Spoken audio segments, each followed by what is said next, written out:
MA చదివిన గంగారాంది ఒక పెద్ద ఎరువుల కంపెనీలో ఫీల్డ్ ఆఫీసులో గుమస్తా ఉద్యోగం. జీతభత్యాలు మంచివే. ఒళ్ళొంచి పనిచేసేవాడు. మరో వ్యాపకం ఉండేది కాదు. భార్యా పిల్లలతో ప్రేమగా గడిపేవాడు. అతనికున్న ఒకే ఒక బలహీనత తరచుగా సెలవులు పెట్టి ఆశ్రమాలు, మఠాలకు వెళ్లి రావటం. అది అతనికి తండ్రి నుంచి సంక్రమించిన వారసత్వం.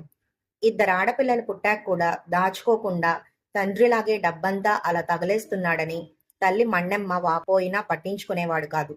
అతనికి తాతల కాలం నుంచి వచ్చిన చిన్న ఇల్లు తప్ప మరో ఆస్తి లేదు. 3 నెలల కిందట వరకు గంగారం బాగానే ఉన్నాడు.